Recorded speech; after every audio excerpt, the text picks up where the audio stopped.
Welcome to Virgin Media's Future of Gaming update. This week we're going back to gaming's roots by chucking out our controllers and replacing them with cardboard, plastic characters and bits of string. In this episode we'll be exploring the rise in the popularity of board games and spending some time with a bunch of guys who play games for a living. Now for most people, board games conjure up memories of your nan cheating at Scrabble or Christmas Day arguments over a game of Monopoly. But there's a whole world of gaming which many don't know anything about.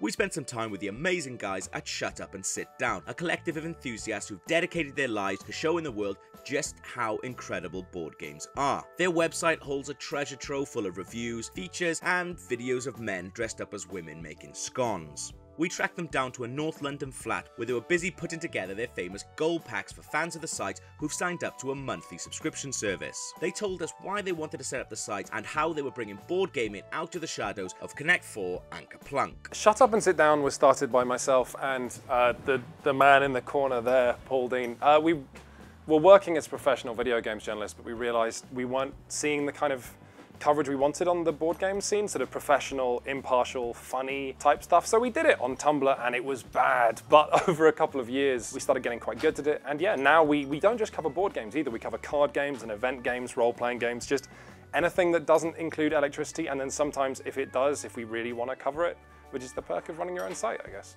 You know, we were video gamers, but we were board gamers as well, and we had that kind of shared history, and we played some together. Quinn was talking about the lack of stuff on the internet about that. Clearly, like, board games were getting bigger, and I thought this was weird because I'd noticed this, and I'd been playing and I'd been seeing more and more of them, but not seeing very much coverage or people talking about them. And he said, you know, we could try filming a thing. We could do something a bit like Consulvania did. It doesn't have to be super high budget professional. If you care about what you're doing, and if you have the passion for it, that'll probably be what comes across and that'll be what people enjoy. But there's an element of knowing that you've got buddies who sort of cushion you and help you out. I think being a team makes a big difference. If this was just me by myself doing this, I don't know how I would do it, and I don't think it would be anywhere near as good. As gamers continue to look for more interesting and entertaining experiences, many gamers have started looking to board games as a multiplayer alternative to getting screamed at by an angry kid in Texas while playing a first-person shooter. Can video game developers start learning a thing or two from board games? Video games have got so much to learn from board games. They've really lost their way to a degree.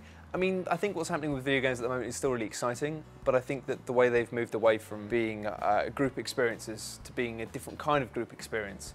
In the modern world, we've got these different new modern group experiences everywhere, you know? We've got Facebook, you've got Twitter, everything you do is part of a social network now. We're constantly connected to hundreds of friends, but in a way, I think a lot of people are starting to realise that's not really as meaningful as being connected to maybe just 2 or 3 good friends for a couple of hours. My favourite game is Ladies and Gentlemen sometimes, purely for the fact that you have to actually pretend that you're in a Victorian couple, and you have to talk to your partner as if they are actually your Victorian wife. It's not even the best game in the world, but it's just wonderfully silly.